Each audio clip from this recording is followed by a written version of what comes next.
On the news tonight, APC Northern governors insist party's presidential candidate must come from the south.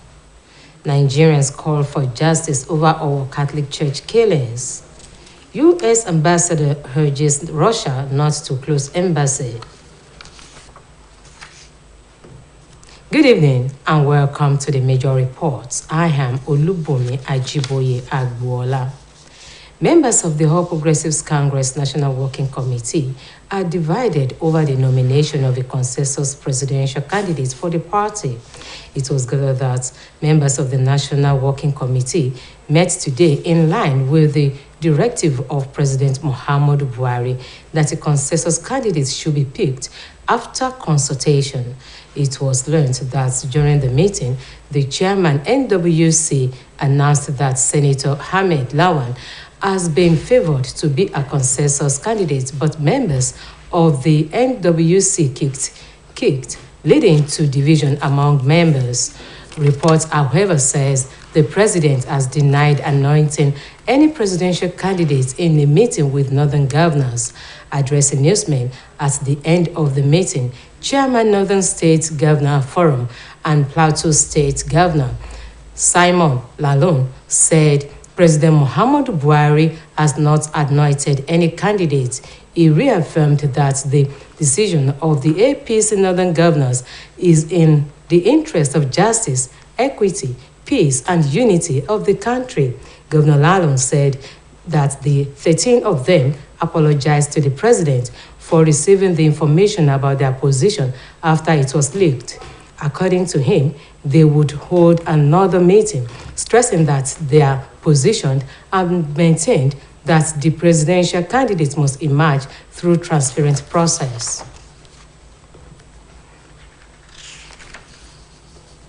In the build-up to the July 16 governorship election in Osun State, the Independent National Electoral Commission has organized a sensitization forum for community leaders who are expected to serve as mouthpiece of the people in disseminating voter education. The event was put together by the electoral agency supported by International Foundation for Election System, IFES. OSBC reporter Oluchi Amoda now brings the details. The Voter Education Department of the Independent National Electoral Commission, INEC, in partnership with the International Foundation for Election System, IFES, brought together religious and community leaders, non-governmental organizations, marketmen and women, including people with disabilities, to sensitize them on new innovations brought about by the electoral law and the need for them to disseminate such to the people at the grassroots.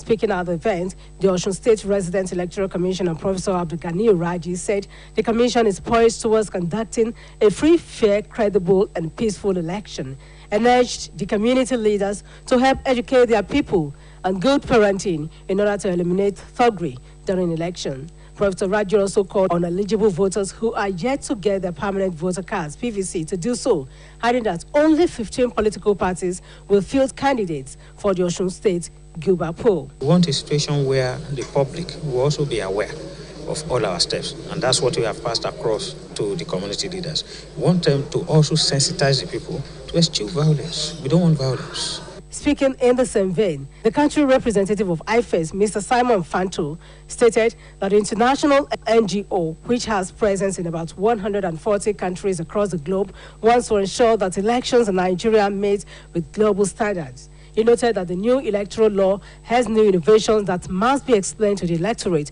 in order to avoid violence and fake news. IFES is interested in ensuring that elections are credible, and Osun State election is no exception. Earlier in his welcome address, INEC Administrative Secretary Mr. Alani Odunton explained that the motive behind the training is to ensure that community leaders are well equipped with right and adequate knowledge about election procedures in order for them to impart the knowledge on the people. In their separate submissions, some of the participants who spoke in separate interviews with OSBC News described the sensitization workshop as timely and would go a long way in ensuring a rancor-free election come July 16. 2022. The program is very, very fine. Then I will encourage all the Muslim leaders present here to disseminate the message they had here to the community, so the election will go free and fair. People need to be aware. People need to be enlightened, particularly about the coming election in Osun State. Oluchi Amuda, OSBC News. In the meantime, Nigerians have called on security operatives in the country to ensure that the unknown gunmen that carried out the killings of several innocent lives at St. Francis Catholic Church, Owo, Ondo State, are apprehended and brought to book. Those who spoke in separate interviews with OSBC News described the gruesome murder as unacceptable in a sane society. Oluchi Amoda again completes the story. The news about the killings of innocent lives at St. Francis Catholic Church, Owo, in Ondo State, sent shockwaves to many Nigerians who find it difficult to comprehend the reason behind the attack. The sad incident did not only throw the entire nation into mourning, it also exposed the seeming dangers the people could be exposed to, especially when religious houses are now objects of attacks. The governor of Ondo State, Mr. Rotimi Akeredolu, could not hide his sorrow as he vowed to bring the perpetrators to book. It's the most tragic event, horrific. I don't want to talk about what we see or what we hear happens in America. What has happened here is a child's play. What we have in America is a child's play to what happens here. Speaking on the security situation in Nigeria, a cleric, Reverend Father Peter Akinkomi, said the gruesome killings of scores of people in the church is an indication of the collapse of the security architecture of the country. He said the shedding of innocent blood has become an in thing in Nigeria, adding that perpetrators have continued in the act because the law has not really dealt with culprits in the past. To have been greeted with the news that so many persons were killed in such a gory manner while mass was going on is actually very, very destructive to one's sense of hope and the direction exactly to which our country is going. In his submissions, an analyst, Mr. Michael Ebofin, said the time has come for all Nigerians to be passionately involved in curbing the security menace in the country. He enjoined the public to be vigilant and report any unusual movement within their surroundings, adding that without the cooperation of the people, security operatives will not be able to do it alone. He also spoke on the need for Southwest leaders to be vigilant and activate the Amotekun security architecture to ensure that such occurrence does not happen again. It's not only the government that should really be in surveillance or really be active in checking out on the security of lives and property alone. Not only the security agents, but community members as well.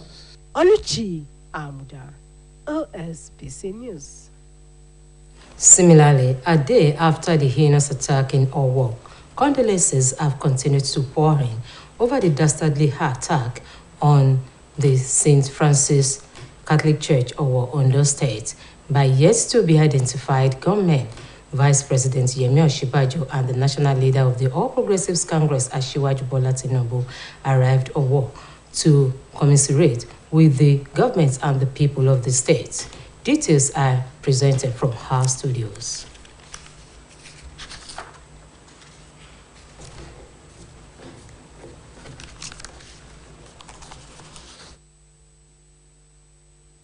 Specified number of people who lost their lives. Those injured in the attack are currently receiving treatment in an hospital. Vice President Yemi Osinbajo, who arrived Owo, described the incident as horrible, highly despicable, and a tragedy too many. Professor Osinbajo, who was taking round the Catholic Church, said it was saddening that worshippers gathered on a Sunday morning while some bandits chose to kill innocent citizens. Looking at the extent of the tragedy that took place here, I think it is even longer. Also on condolence was the national leader of All Progressive Congress and presidential aspirant Asiwaju Bola Ahmed Tinubu, who donated 50 million naira to aid the treatment of the survivors and another 25 million donation to St. Francis Catholic Church attacked by the hoodlums. Asiwaju, who was accompanied by Governor Rotimi Akeredolu of Ondo State, also visited the palace of Olowo of Owo. Oba Ajibade Badegeshi Ogunoye III wondered why any right-thinking person would carry out such attack on citizens.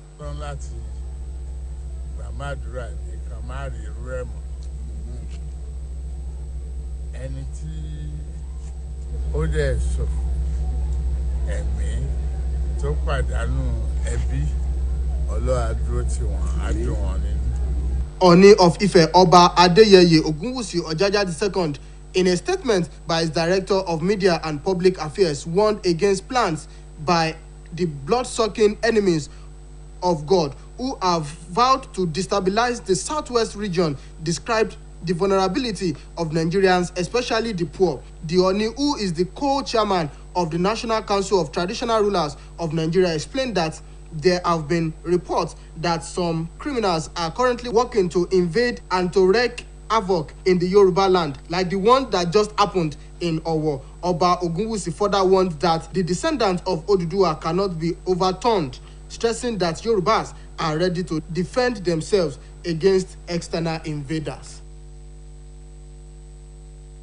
In the same developments, the Nigeria Governors Forum has donated a sum of 50 million naira to St. Francis Catholic Church, Owo, over the attack during its state to commiserate with the Catholic Diocese of Ondo. The chairman of the forum and governor of Ekiti State, Dr. Kayode Fayemi, paid a visit in the company of the senator representing Ogun Central Senatorial District, Ibikunle Amoso.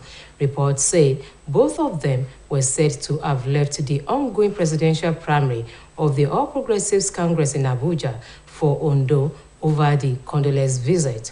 The visitors were led to the residence of the Bishop of the Diocese of Ondo, Jude Arogundade, by Ondo State Governor Mr. Rotimi Akeredolu. Dr. Fayemi described the ugly attack as least expected as he announced the donation of a sum of 50 million naira to the church on behalf of the NGF. Responding, Bishop Jude Arogundade, who described the attack as evil, urged the governors to ensure that those behind the killings and their sponsors were brought to book.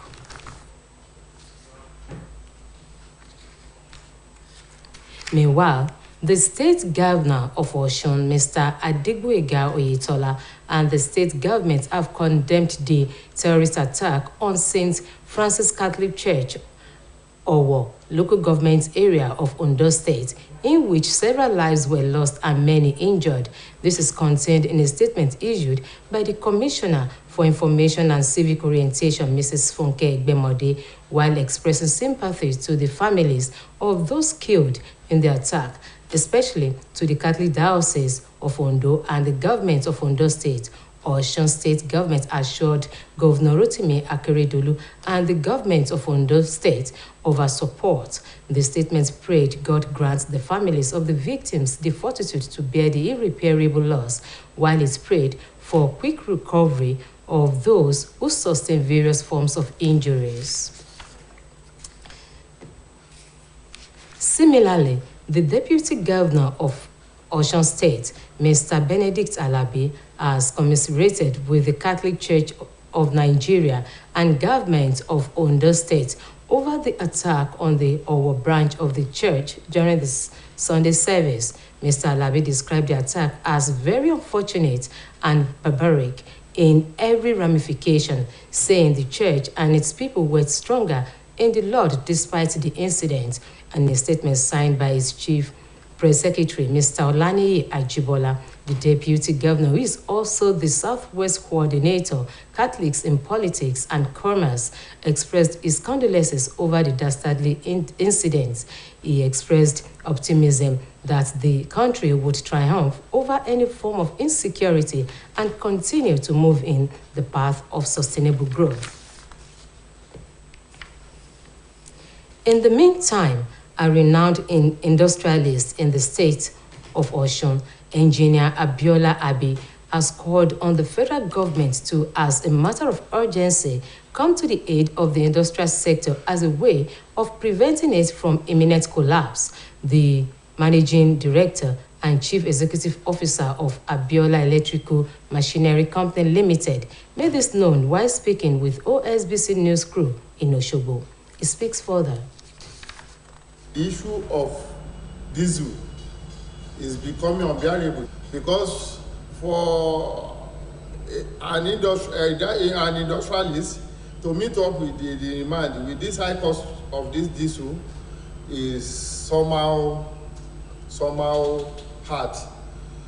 And I will implore our government if they can still look into the area where they can be giving the industrialists loans, so it will go a longer way to reduce the hardship of the masses. Meanwhile, the Osun State government has reiterated its commitment at ensuring the uplift the economic status of the people of the state. The wife of the governor, Mrs. Kafayat Oyetola, said this at the flag off of the distribution of Bowo gas scheme withdrawal cards to the physically challenged. Oluwatobiloba Odunoga has the details. Flagging off the distribution of business uplift stipend withdrawal ATM card of the Bowo gas scheme for the physically challenged, the wife of the governor, Mrs. Kafayat Oyetola, maintained that the Bowo gas scheme is to provide stipend to petty traders and artisans across the state. The wife of the governor, who was represented by Dr. Bode Olaonipekun, maintained that the empowerment program was to help petty traders strengthen their business and financially empower traders and artisans so as to improve their income. The First Lady is particular about those whose businesses and enterprises does not pass deploying so much.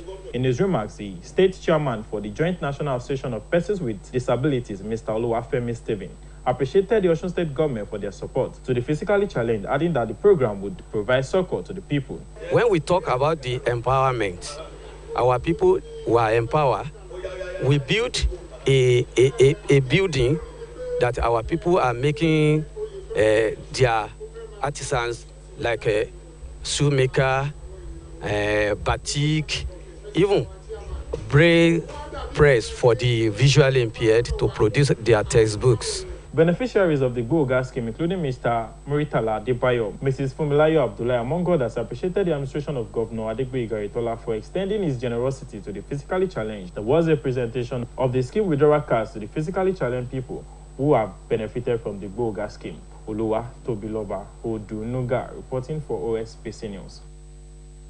Also, as part of its administration's commitments to bring back people affected by COVID-19 pandemic to their feet and eradicating poverty, Osun State government has commenced the validation, enrollment, orientation, and biometric capturing of beneficiaries of labor-intensive public workforce and social transfer across the state. Speaking at the flag-off ceremony, head of program Osun Cares, Mrs. Olufumilayo Oladosho, disclosed that the initiative by the state government in collaboration with World Bank is aimed at cushioning the effect of COVID-19 and eradicating poverty in the state.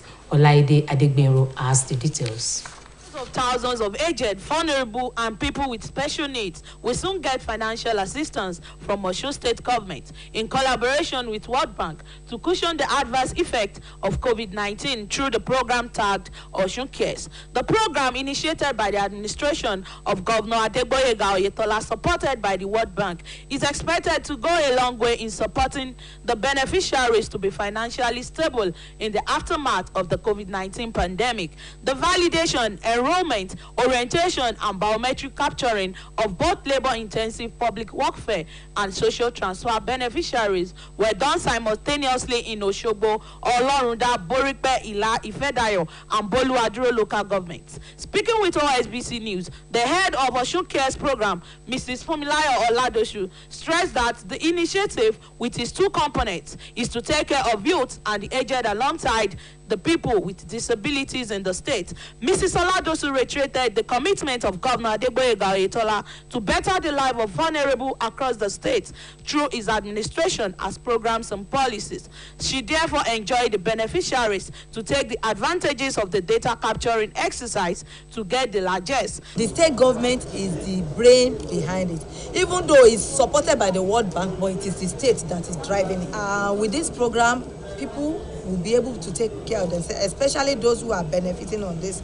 They will know that the government really cares for them, and then they will be able to do something tangible with whatever money they are going to receive. Some of the beneficiaries, which include Mr. Kola Olomide and Mrs. Olufumilayo Fashley, commended the initiative, hoping that it will go a long way in alleviating poverty in the state. I feel happy that at least we are still expecting something to come. This program is fun because it's for our penniless. The program continues tomorrow and ends on Saturday this week. Olaide Adegbenro reporting. The federal government and other stakeholders in the health sector have been called upon to facilitate awareness across the country so as to reduce the level of ignorance concerning sickle cell disease. The founder of Sickle Cell Life Foundation, Dr. Oluwatosin Adesoye, made the call at the maiden edition of the Sickle Cell Life Foundation Celebration Awards and Fundraising 2022 program. Oluwatobiloba Odunuga has the details.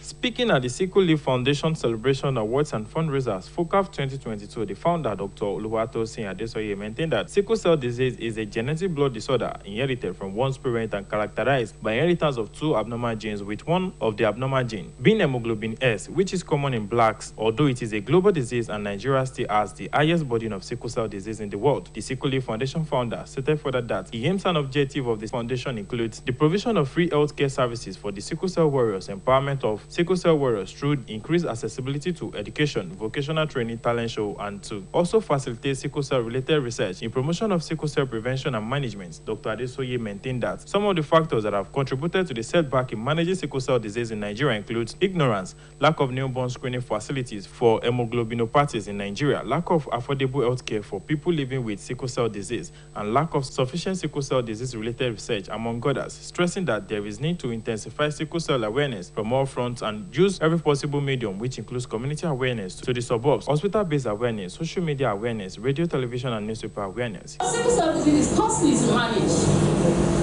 especially when you have different, even prices alone. Now that the economy is bad, a lot of warriors are not even eat, let alone have food to eat, let alone be able to buy their routine drugs. They can't pay for hospital bills. There is still a lot of ignorance about sickle cell disease.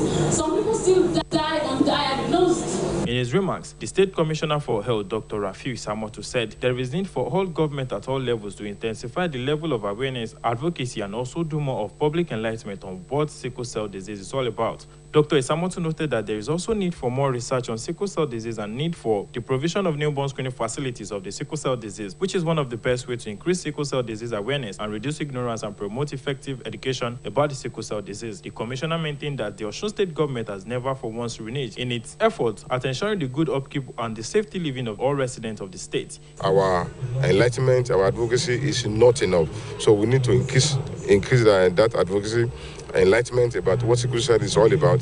That's number one. Then number two, the newborn screening for sickle cell. Thank God, is what I brought, when I first came in 2013 as a special advisor, that had commenced in our state now. Because that is what people do. People that do not even have sickle cell as their own problem. We need to know the status of our children as soon as they are born. The event climaxed with presentation of awards and educational scholarship certificates to 14 sickle cell warriors, followed by the cutting of the cake. Oluwatobiloba Odunuga reporting for OSBC News. Welcome to our sports segment. Wales booked their World Cup place for the first time in 64 years as Gareth Bale's deflected free kick seals a 1-0 win over war-torn Ukraine in Cardiff, and they will face England, Iran, and USA in Group B later this year in Qatar. Omotayo Adebodo has more. Wales manager Rob Page says his team will go toe-to-toe with anybody at the 2022 World Cup, having built belief from their performances at Euro 2016 and 2020. Wales will join England, USA, and Iran in Group B in Qatar after victory in the playoffs final over Ukraine. They reached the Euro 2016 semi-finals and progressed to the knockout stages from a difficult group at Euro 2020. The Qatar World Cup will be Wales' third major tournament in 6 years after a run of qualifying failure from his assistant role 19 months ago. In the meantime, Confederation of African Football, CAF, has announced officials for the 2023 African Cup of Nations qualifiers between the Super Eagles of Nigeria and Lone Stars of Sierra Leone at the Moshood Abiola Stadium, Abuja, on Thursday. Ose Pizarro's charge will travel to Maracay, Morocco, for their Matchday 2 encounter next Monday. Meanwhile, Premier League clubs Crystal Palace are preparing a bid worth of £25 million for Glasgow Rangers Nigerian midfielder Joe Aribo. The 25-year-old is also being linked with a move to Aston Villa and Brentford, according to several reports. Aribo has been a key figure at Ibrox under both manager Steven Gerrard and Gianfranco Van Bronckhorst. Aribo was utilized across a variety of roles in the midfield and forward line during the 2021-22 campaign, in which he managed to score 9 goals and register 8 assists in 57 appearances for him. And on the foreign scene, the U.S. ambassador to Moscow has urged Russia not to close the American embassy despite the crisis triggered by the war in Ukraine, because the world's 2 biggest nuclear powers must continue to talk. Ambassador John Sullivan told newsmen that such a move would be a big mistake. Meanwhile, President Vladimir Putin has presented the invasion of Ukraine as a turning point in Russian history, a revolt against the hegemony of the United States, which the president says has humiliated Russia since the 1991 fall of the Soviet Union. And that ends the major report on OSBC TV. It was edited by Kayode Adebayo. I am Olubumi Ajiboye Agbola. Thank you for watching. Good night.